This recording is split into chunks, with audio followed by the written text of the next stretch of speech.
Cobra Commander. One time he was depicted as a mysterious figure.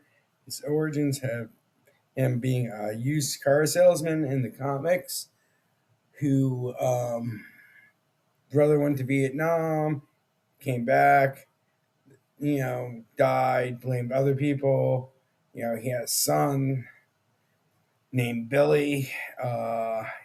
He was basically a hustler and a grifter. He started a world terrorist organization to inflict damage on the people that helped kill his brother.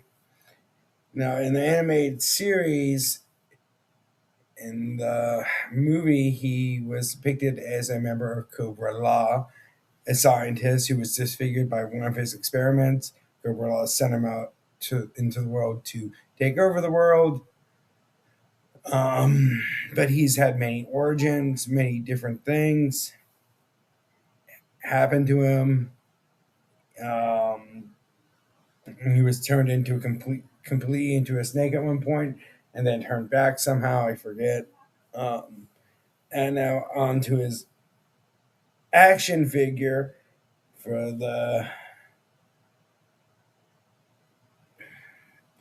on his action figure. Now, that's a different complete story that came about because of the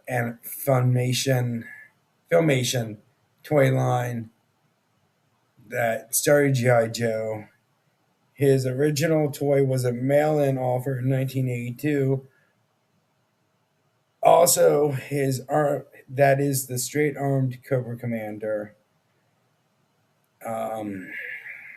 where his arms would just go up and down. Now, he was also exclusive with the Sears Cobra Missile Command headquarters, which was also 1982. When re-released in 1983, the straight arm was replaced with arms that could swivel at the biceps. Also, the date stamp on the figure was changed from 1982 to 1982 through 1983. There have been 62 Cobra Commander action figures since 1982.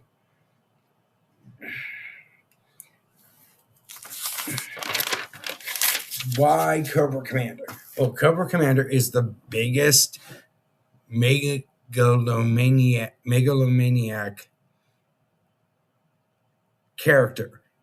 I mean, him, I think Megatron wasn't that big of a, didn't have that big of an ego. But of course, you have to remember Cobra Commander, the man who voiced Cobra Commander was also the man who voiced Starscream.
Okay.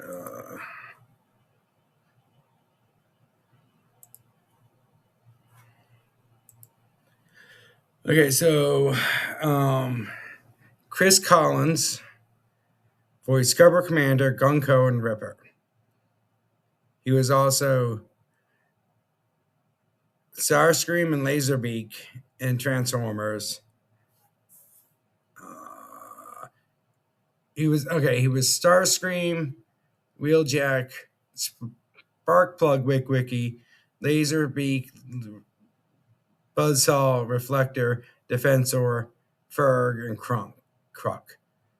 Uh, uh, oh, he appeared in Star Trek: The Next Generation as Captain Dorg. Yeah, let's see. He's always. Let's see. Yeah, he did a lot of voice acting. He was also in Star Blazers as Comet Emperor, Comet Empire, General Dyer, and Sergeant Knox. Uh, so again, Cobra Commander, one of the most is basically the most psychotic of the 1980 comic book villains. I mean, honestly, there's nothing he wouldn't do or try to do to get his goal. And he was also kind of a coward because he would never finish the fight. As soon as he started to lose, he'd run away as a coward. I mean, he's interesting, but he also kind of, did the right thing, did the whole series as that way until he was replaced by Serpentor, which is another thing we don't want to get into right now. But again, Cobra Commander is interesting because he's actually smart. He put together a terrorist organization and kind of, if he didn't blunder it half the time by letting his ego get in the way, he probably could have taken over the world. And actually, they proved that in a two-part episode where the Joes were defeated. Cobra took over the fucking world because the Joes didn't survive. Again, my case in point, Cobra Commander has the Weather Dominator. If he did it right, he would have won.